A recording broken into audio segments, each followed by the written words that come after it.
মই পকা আম লৈছোঁ আৰু আমেৰে আজি মই লুচি বনাম বুলি ভাবিছোঁ। সেই আম এটা মই কাটি লওঁ।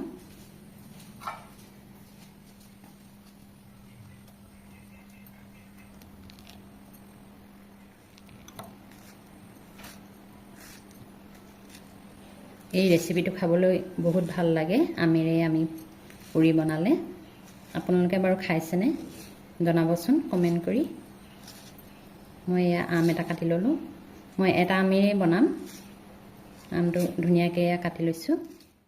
কাটি লোৱা আমটো মই এয়া বাতিত দি ল'লোঁ আৰু মই এতিয়া আটা ল'ম। মই আটাৰে পুৰি বনাম, আপোনালোকে ময়দাৰে বনাব পাৰে।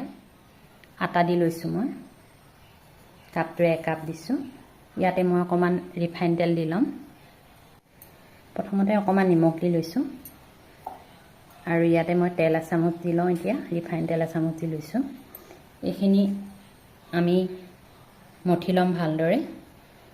যিহেতু আমটো পকা সেইবাবে মই মিক্সিত দিয়া নাই, মিক্সিত দি ল'বও পাৰিম আমি। মঠি লৈছোঁ, ভালদৰে মঠি ল'ব লাগিব ৰুটি মঠাৰ। এয়া মই ভালদৰে আটাখিনি মঠি ল'লোঁ পকা আমটোৰ লগত আৰু এতিয়া মই 10 মিনিটৰ সময়ৰ বাবে ঢাকি থৈ দিম। 10 মিনিট হোৱাৰ পিছত এয়া মই বেলি ল'ম। এতিয়া সৰু সৰুকৈ লাডু কৰি লওঁ। এটা আমৰ পৰাই বহুতখিনি পুৰি হয়, কেইবাটাও পুৰি হয়। মই এটা আমেই লৈছিলোঁ আৰু সৰু সৰুকৈ পুৰি আকাৰত বনাই লওঁ।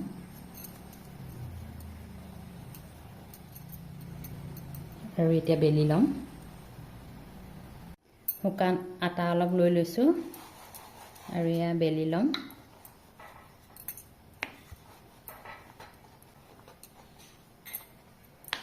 এয়া বেলি লৈছোঁ আৰু এনেদৰে গোটেইখিনি বেলি ল'ম মই।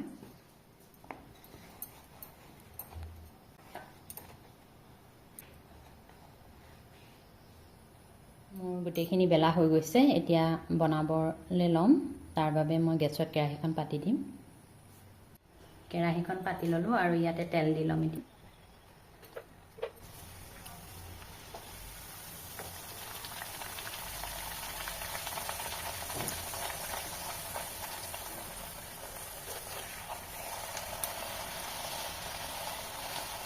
আৰু পুৰি বনোৱাৰ দৰে ভালদৰে বনাই ল'ম।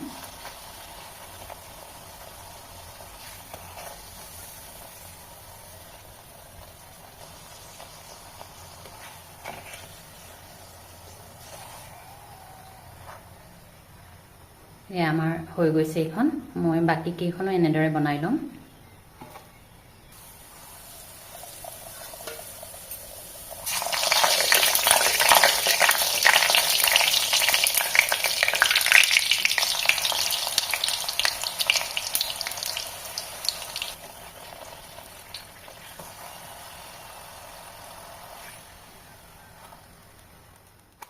পুৰিখিনি মই বনাই ল'লোঁ, বনাই হৈ গৈছে। এতিয়া মই আকৌ গেছত কেৰাহী এখন পাতি দিছোঁ আৰু ইয়াতে মই অলপ গাখীৰ দি ল'ম। মই আমুল তাজা গাখীৰটো লৈছোঁ আৰু ইয়াতে দি দিছোঁ। অলপ গৰম হ'বলৈ দিম।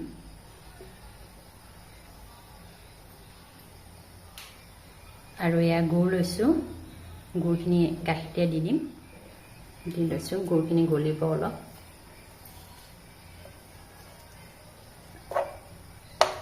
গুড় নিদি আমি চেনিও ল'ব পাৰোঁ। মই গুড়কে ল'লোঁ আৰু অলপ গলিবলৈ দিলোঁ।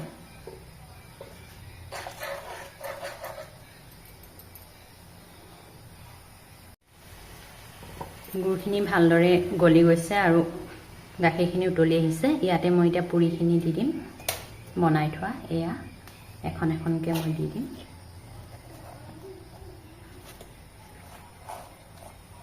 আৰু গেছটো অফ কৰি ল'ম।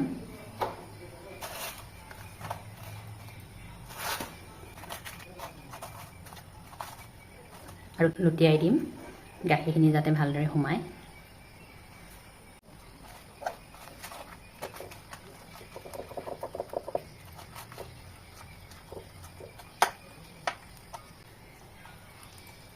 আমি ইয়াত ইলাচিও দিব পাৰিলোহেঁতেন, আপোনালোকে ইলাচি দি ল'ব।